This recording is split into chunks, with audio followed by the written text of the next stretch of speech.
Praise the lord. యేసు రక్తమే జయము. మన రక్షకుడు మన విమోచకుడైన యేసుక్రీస్తు పరిశుద్ధ నామములో అందరికీ వందనాలు.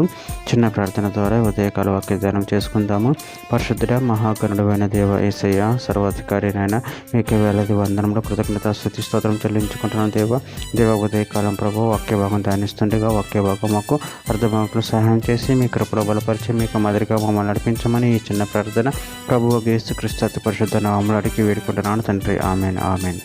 యెషయా గ్రంథం 48వ అధ్యాయం 18వ వచనము. నువ్వు నా ఆజ్ఞలను ఆలకింపవలనని నేనెంతో కోరుచున్నాను. ఆలకించిన ఎడల నీ క్షేమము నది వలన, నీ నీతి సముద్ర తరంగం వలన ఉండును. ఆమె దేవుడి వాక్య భాగం దీవించును కాక. ప్రభునందు ప్రియులారా, ఇక్కడ వాక్య భాగంలో గమనించినట్లయితే నువ్వు నా ఆజ్ఞలను ఆలకింపవాలని నేను ఎంతో కోరుచున్నాను. ఆలకించిన ఎడల నీ క్షేమం నది వలన, నీతి సముద్ర తరంగం వలన ఉండను. అదేవిధంగా వాక్య భాగంలో గమనించినట్లయితే కీర్తనల గ్రంథం 119వ అధ్యాయం 165వ వచనం, నీ ధర్మశాస్త్రమును ప్రేమించే వారికి ఎంతో నెమ్మది కలదు, వారు తూలి త్రొట్టిల్లటకు కారణమేమీ లేదు. ఆమోస గ్రంథం 5వ అధ్యాయం 24వ వచనం, నీళ్లు పారినట్లుగా న్యాయం జరగనీయుడి, గొప్ప ప్రవాహం వల్ల నీతి ప్రవహింపనీయుడి. రోమిలికి రాసిన పత్రిక 14వ అధ్యాయం 17వ వచనం, దేవుని రాజ్యం భోజనమును పానమును కాదు కానీ నీతియు సమాధానం పరిశుద్ధాత్మను ఆనందమునై ఉన్నది. కీర్తన గ్రంథం 37వ అధ్యాయం 11వ వచనం, దీనిలో భూమిని స్వతంత్రించుకొందురు, బహుక్షేమం కలిగి సుఖించెదరు.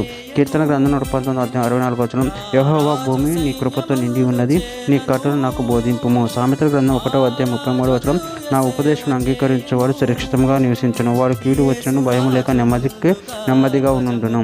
యెషయా గ్రంథం 32వ అధ్యాయం 17వ వచనం, నీతి సమాధానమును కలుగచేయును, నీతి వలన నిత్యమును నిమ్మలమును నిబ్బరమును కలుగును. అప్పుడు నా జనుల విశ్రమ స్థలమునందును ఆశ్రయస్థానముల యందును సుఖకరమైన నివాసముల యందును నివసించెదరు. యెషయా గ్రంథం 46వ అధ్యాయం 3వ వచనం, యాకోబు ఇంటి వారులారా, ఇజ్రాయేల్ ఇంటి వారిలో శేషించిన వారులారా, గర్భమును పుట్టిన మొదలుక నా చేత భరింపబడిన వారులారా, తల్లి వడిలో కూర్చుండినది మొదలుక నేను చక్కబెట్టుకుని వారులారా, నా మాట ఆలకించుడి. యెషయా గ్రంథం 54వ అధ్యాయం 13వ వచనం, నీ పిల్లలందరూ యెహోవా చేత ఉపదేశం నొందుదురు, నీ పిల్లలకు అధిక విశ్రాంతి కలుగును. మత్తయి సువార్త 11వ అధ్యాయం 28వ వచనం, ప్రయాసపడి భారం మోసుకున్న సమస్త జనారా నా యొద్దకు రండి, నేను మీకు విశ్రాంతిని కలుగజేయుదును.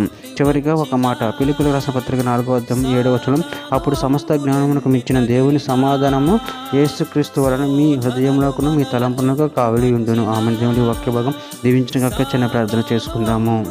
పరిశుద్ధుడ మహాగణుడు అయిన దేవ యేసయ్యా, మీరు ఇచ్చిన వాగ్దానం ప్రకారం కృతజ్ఞతలు చెల్లించుకుని నీ ఆజ్ఞలు గైకొని నీ చిత్తం నెరవేర్చేలాగా ఉండే శక్తిని బలాన్ని మాకు అనుగ్రహించి మీ ప్రేమ కృపల ప్రభావం నిరంతరం మమ్మల్ని కాచి కాపాడమని చిన్న ప్రార్థన యేసుక్రీస్తు పరిశుద్ధ నామములో అడిగి పెట్టుకుంటున్నాను తండ్రి. ఆమేన్ ఆమేన్.